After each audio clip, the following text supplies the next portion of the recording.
So one challenge that our migrant students face, some of them start school up in Northern California. That's where their parents are working in the fields. And then they come to us in October, November, and they sometimes don't bring their grades with them. So then our registrar has to figure out how much credits will be given to them, partial credit. So I believe the LCAP plan is important for a multitude of reasons. So it allows for, I think, a more fair and equitable process in what we need. And even if we get an allocation and we say, yes, we're gonna have this, but once it's allocated, that's funding. So the migrant outreach teachers is a position that is being modeled and copied and replicated through other parts of our LCAP. But what their focus and primary role is really to be that additional support and check-in for our high school students.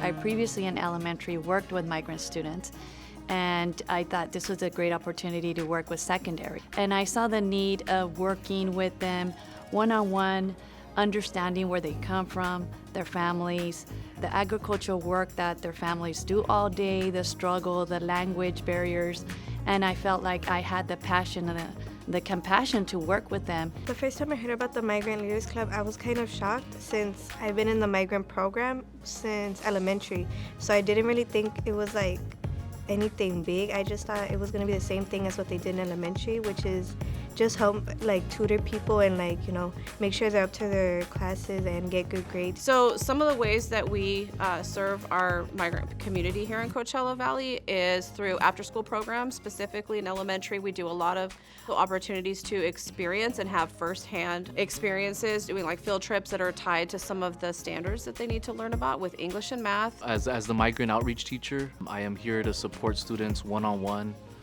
They get all the services the school provides. They have their academic counselor. I work really close with them, but then the students get that one-on-one.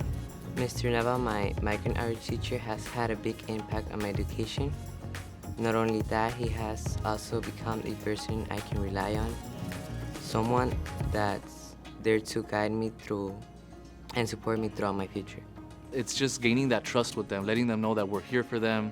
And then once they try it, once they like accept going on a field trip or staying after school with our after school program or being part of our speech and debate team that we have for our migrant students, they get to see that we're here for them. I think not having help at home, like educational help, because obviously my parents are there for me emotionally, physically, but I think it's just being at home, and then like if I'm doing my homework, I'm kind of on my own. And then also just having someone who can give them that support. And what we saw was that the migrant students are graduating 20% higher rate than non-migrant students.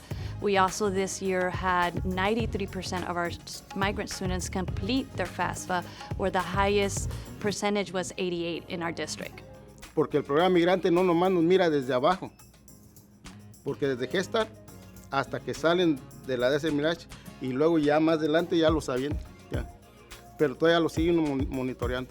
I worked with my parents in agricultural fields. So I picked lemons, dates, oranges, mangoes, figs. I worked in construction, landscaping. All these experiences helped me to, value my education. That's what I got to see every day growing up. I knew that I did not want to work outside. I knew that I wanted to come back to my community to have a greater impact. Even though I'm not in the classroom, I feel like I still am, because I'm still working with students, and that's what I wanted to continue to do. It's something that keeps me motivated to continue to see what else I can provide for them. We just have to give them that foundation and that support for them to feel that empowerment, that they could do it just as much as anybody else could. And we want them to have a self-pride. And hence why with our Migrant Leaders Club, they feel like there's not an embarrassment to be migrant. We're migrant and we're here to show everyone that we're going to persevere any challenge that we have, that we're going to go through any hurdle to accomplish our goals.